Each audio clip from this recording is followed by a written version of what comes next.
இன்றைக்கி நம்ம பார்க்க போகிற ரெசிபி ஹேர் க்ரோத்துக்கும் ஹேர் ஃபாலுக்கும் ரொம்ப ஹெல்ப் பண்ணக்கூடிய கருவேப்பிலையை வச்சு ஒரு அருமையான கருவேப்பிலை துவையல் செய்யலாமா. இப்போ ஒரு கடாயில் கொஞ்சமாக தேங்காய் எண்ணெய் எடுத்துக்கோங்க.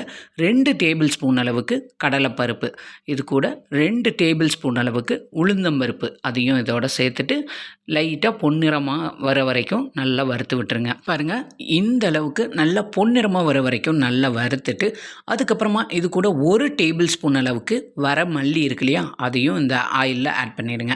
ஆட் பண்ணிவிட்டு அதையும் வதக்கி விட்டுருங்க. இது கூட இந்த துவையலுக்கு தேவையான அளவுக்கு 6லேருந்து 7 வரமிளகாய் நான் இதோட சேர்த்துக்கிறேன்.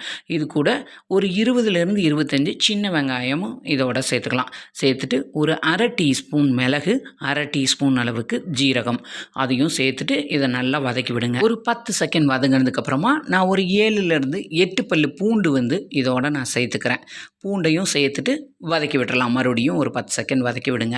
பூண்டு லைட்டாக வதங்கினதுக்கப்புறமா இது கூட ஒரே ஒரு தக்காளி சேர்த்துக்கலாம். இப்போ இந்த துவையலுக்கு தேவையான அளவுக்கு உப்பும் இதோட ஆட் பண்ணிக்கலாம். ஆட் பண்ணிவிட்டு இப்போ இதை நல்லா வதக்கி விட்டுக்கோங்க. இது கூட நான் ஒரு 1/4 கப் அளவுக்கு மட்டும் தேங்காய் இதோட சேர்த்துக்கிறேன். தேங்காய் சேர்த்துட்டு இப்போ இந்த துவையலுக்கு ஒரே ஒரு கைப்பிடி அளவு மட்டும் மல்லி இலை இருக்கு இல்லையா, மல்லி இலையை நம்ம இதோட ஆட் பண்ணிக்கலாம். இது கூட இந்த துவையலுக்கு கொஞ்சமாக புளியும் இதோட சேர்த்துக்கலாம். நான் 2 கைப்பிடி அளவுக்கு கருவேப்பிலையை நல்லா வாஷ் பண்ணி எடுத்துக்கோங்க. அந்த எடுத்த கருவேப்பிலையை இதோட நம்ம சேர்த்துக்கலாம். சேர்த்துட்டு இப்போ இதையெல்லாம் நல்லா வதக்கி விடுங்க. மேக்ஸிமம் ஒரு 3லேருந்து ஒரு 4 நிமிஷம் நல்லா வதக்கி விடுங்க. கருவேப்பிலை, மல்லி இலை, தக்காளி, தேங்காய் இதெல்லாம் நல்லா ஆயிலில் நல்லா வதங்கி வரணும். நல்லா வதங்கி வந்ததுக்கப்புறமா பாருங்கள், இந்த அளவுக்கு வதங்கினா போதும்.